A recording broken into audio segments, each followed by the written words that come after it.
Hello. I hope you are doing well. Thanks for clicking on the video. Please don't leave.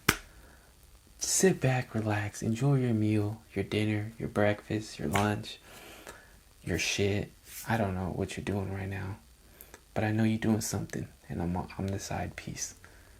Let me stay on the side. Okay. Topic of the video is you don't really know the world you're in when you're in it. And what I'm getting at is two things that I'm covering. The first is going to be what? Oh, actually, I went through both of these today. One of them is about pickleball. It's my second pickleball experience. Well, my first real pickleball experience, actually playing it the way it's supposed to be played. And my second is my girlfriend's little sister. So, I'm going to start with the girlfriend's little sister. My girlfriend lives separately from her parents. She lives with her older siblings in their original house, and the parents bought a new house, and now the parents live with the little siblings. They have a big, gigantic family. Point is, she was supposed to pick her up from school today and take care of her and drop her off at school tomorrow. We were at the gym before she picked her up, and her mom calls her and she's like, "Hey, I want to pick her up today." She's like, "Hey, okay." I didn't know that. So the whole time I was like, I'm gonna rush the whole workout. We're gonna get this workout done. We're gonna go pick up the little sister. It wasn't until we left the gym where she tells me, "Hey, we're not gonna pick her up. Her mom's picking her up and I'm like, "Bro, why didn't you tell me that?" And she's like, "Cause I wanted to rush the workout and I wanted to get it over with, and I knew that if I didn't tell you, you would hurry the workout." So I was like, "Bruh, okay." So I was like, "Let's go to Jamba then." Then while we're at Jamba, her mom calls her again. She's like, "Hey, we're outside the house. Like, I can drop her off because she doesn't have school tomorrow." I'm like, and she's like, "What? You didn't tell me none of this? Like, we're at Jamba right now." And they just get into a whole fight. Not a fight, but my girl just is stressed out at that point. And I'm like, what's the big deal? Like, she can take care of her. Like, no issue. And she's like, "Nah, you don't get it. Like, as a big sister, I feel the need to help my little sister." I'm like, "Bro, she has her mom. Like, her mom can perfectly take care of her just fine." But she's like, "No, like, they don't take care of her. They feed her, but they don't play with her. They don't do anything with her." And it made me think for a second. I'm like, oh shit, okay, yeah, I guess you're right. Like, she's like, "Look, I'm an older sibling. You're not an older sibling, so you don't understand." And then I thought, I'm like, yeah, I kind of get it now. Because I remember my older sibling, my older brother, when he was moving to Texas, he's like, "Yeah, like, you can come live with me." And I was like, yeah, I would love to live with you, bro. But I was in high school, so I'm like, my whole life is here. My friends are here. My parents are here, even though they're strict. I mean, I don't want to leave my family.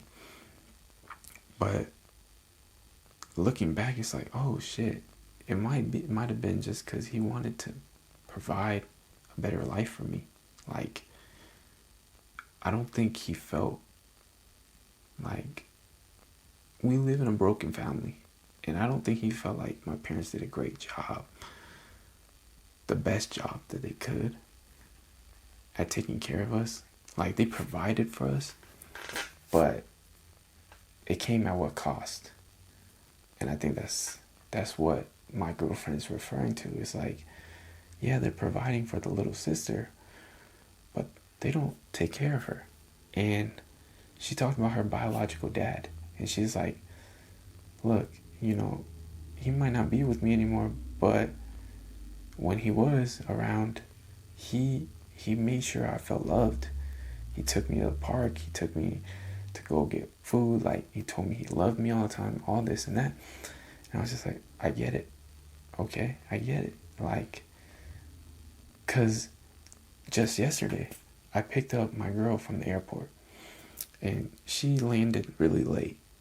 And we're going downtown, and it's like 10:30, 11 o'clock. And her little sister is calling her. She's like, oh, are you going to come get me? And I'm like, why? Why is her little sister calling you? Like, it's time to go to sleep. It's 10:30. Like, like, there's no point of going to get her. Like, she's just going to go to sleep and go to school tomorrow. Like, that's what her plan is. But I see that, like, my girl is a safe space for her. And she always talks about how, like, she wants her little sister to be the best person she can be. And she doesn't feel like her parents do enough, give her enough attention to do that. And I just thought about it from my perspective, where I'm like, I think they're doing just fine. Like, every kid at this age is sheltered. Every kid at this age is locked up in their house. But then another part of me was like, hold up. Maybe I'm just thinking from my perspective. Like, I was locked up. I was sheltered. I didn't get to go outside. But, I do remember other kids being able to do that. I do remember, like, kids being able to be on a basketball team, be on a soccer team, be able to do a bunch of fun things, like be outside. Even go outside, go eat out, at a restaurant. Like, we didn't do that in my family. We were very in this house. And I don't know, like, I think that's why I'm a homebody now. And I realized, like, damn, she can have a different life. And that's what my girl's trying to give to her. Anyways, that's the first thing I want to speak about. It's just, damn, you don't realize the life you're in. Like, I felt like what she was going through is kind of normal because it's what I went through. But there can be a different life that she can have. And the second topic, which is about basketball being a toxic culture. Because a few months ago, I was hooping with my cousin. And he was just like, dude, I feel like pickleball is just so much friendlier than basketball. Like, everyone's nicer. And at first I was like, yeah, because basketball's way more competitive. Like, when you're on a team, like when you're playing a team sport, you don't want a guy being a bum. Like, but today I walked into the pickleball court for the second time because we just went in on Tuesday. Anyways, we walked in and this is the first time we saw it packed with like a bunch of people. And the second we walk in, there's a guy that's literally in the middle of a game. He's like, oh, hey guys, you guys want to play? Come on in. Like, grab some paddles and play. I'm like, all right. Yeah, say less. And then we grabbed some paddles and we went to some empty court. And me and my girl, we don't know how to play. So we're just swinging back and forth. And it's fun to me. Like, I just want to swing. I just like hitting the ball. And then some granny comes up to us. And she's like, hey, you guys want to play? You guys ever played before? And we're like, nah. Like, oh, well, like, the best way to learn is by playing the game. So let's play. And I was like, okay. And she's teaching us the ropes. And then she's getting random people to come in and play with us because there's only, you need 4 people to play. So, yeah, we're just learning the whole time. We're messing up a bunch and they're being very friendly about everything.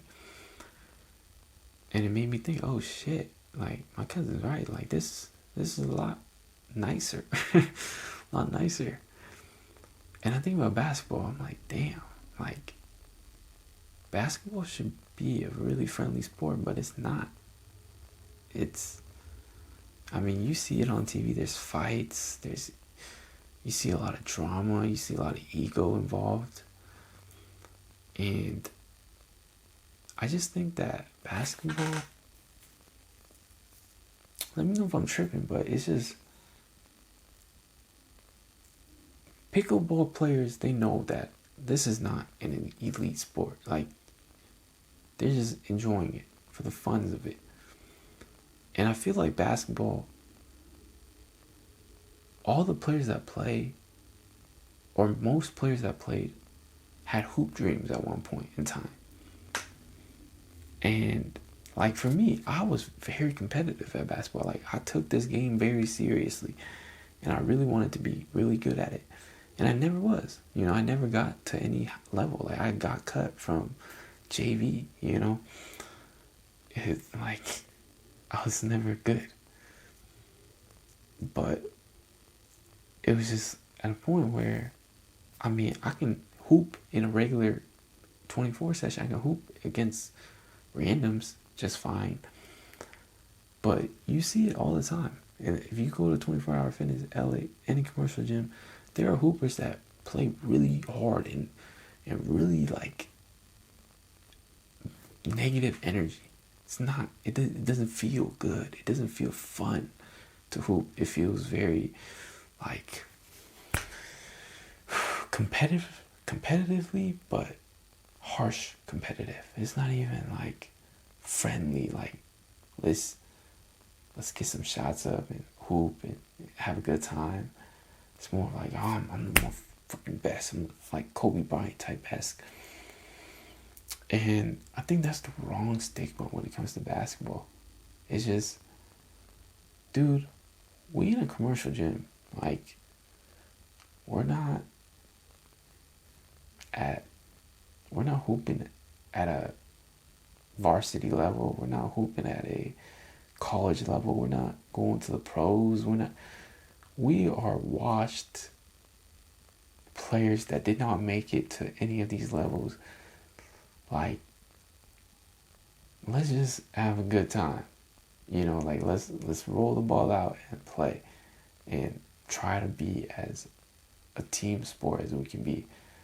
But nah, dudes want to be selfish, and I don't know.